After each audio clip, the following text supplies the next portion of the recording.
উচ্চতম শৃঙ্গ Starlink, Elon মাস্কের স্টারলিংক দিয়ে লাইভ করছি। পৃথিবীতে প্রথম এত উচ্চতা থেকে লাইভ, কিন্তু 140 কিলোমিটার প্রতি ঘন্টা। কটা স্টেপে তোমরা পৌঁছবে, মানে কটা ধাপে তোমরা যাবে আর কি? মানে সাধারণত 4টে ক্যাম্প করে যেতে হয়। হ্যাঁ, বেস ক্যাম্প থেকে 4টে ক্যাম্প করে সামিট হয়।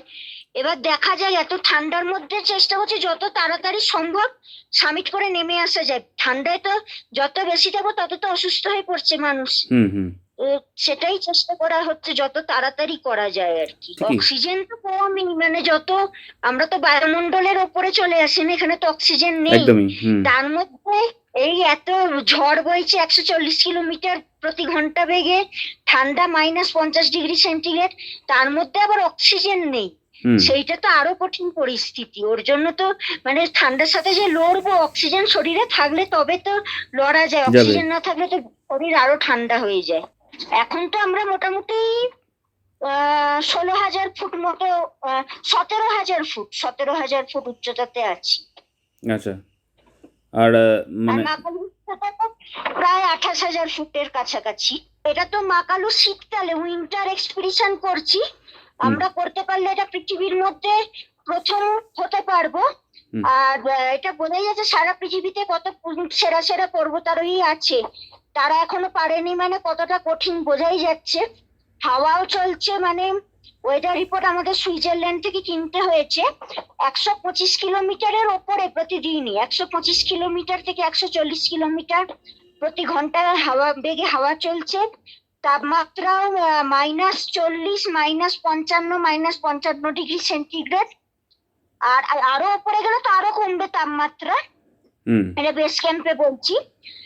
আর কঠিন বলতে এখানে তো অনেকেরই, মানে বেশিরভাগই তো খুবই মানে ঠান্ডা হাওয়াতে নাক গলা জ্বলছে, বুকে ব্যথা, এরকম পরিস্থিতি। তার মধ্যেই আমাদের চালিয়ে যেতে হচ্ছে ধীরে ধীরে। অভিযানের কাজ এগোচ্ছে, সমস্ত প্রস্তুতি আমরা নিচ্ছি। 10 দিন মতো ভালো ওয়েদার একটু পেলেই আমরা করে দেবো সামিট। কিন্তু ওইটাই মানে এখন এত খারাপ পরিস্থিতি আবহাওয়ার, সেই কারণে তাও তার মধ্যেই চেষ্টা চলছে। যাই হাওয়া চলুক ঠান্ডা থাকুক, তার মধ্যেই তো করতে হবে। তাই জন্যই উইন্টার এক্সপিডিশন পৃথিবী থেকে এখনো কেউ পারেনি। আর এখন মানে এই শীতকালে বেস ক্যাম্প পৌঁছানোই এত কঠিন।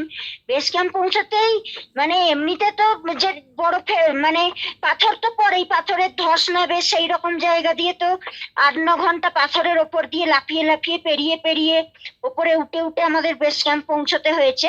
তো এই শীতকালে তার উপর হচ্ছে আবার আইস, বরফ, মানে এত কঠিন বরফ যে মানে ক্র্যাম্পন, লোহার কাঁটাও স্লিপ করে যাবে, গেঁথানো যাবে না। সেইরকম জায়গায় তো আমাদের ক্র্যাম্পন ছাড়াই আসতে হয়েছে, মানে জুতোর তলায় যে লোহার কাঁটা, ওটা তো বেস ক্যাম্প আসার পথে আমরা লাগাই না, ওটা তো ক্লাইম্বিং এর আমাদের ইয়েতে থাকে, ট্রাভেল ব্যাগে আসে, তার মধ্যে আসে। তো সেই আইসে, বরফ পাহাড়ের ঢালে আইসে আমাদের কোনো আইসেক্স ছাড়া, পায়ে কাঁটা ছাড়া পেরোতে হয়েছে। এবং একবার স্লিপ কেটে গেলে তো একবারে সোজা খাদে গিয়ে পড়বো।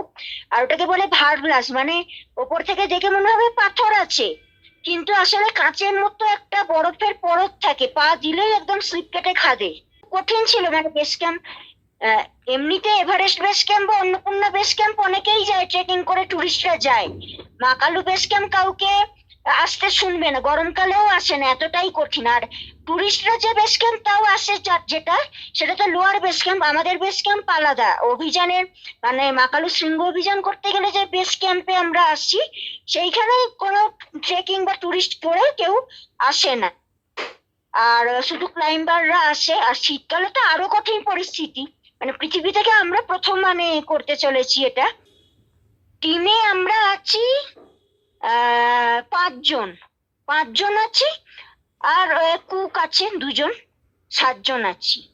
আর মানে কোন কোন স্যারের ইয়েতে করছো তোমরা? ওই শানু শেরপা স্যার। শানু স্যার খুব অভিজ্ঞ, 1 মাস মতো টাইম হাতে রেখেছি। এবার তার মতো যদি 10 দিন মোটামুটি ভালো ওয়েদার পেয়ে যাই, তার মধ্যে আমরা করে নেবো।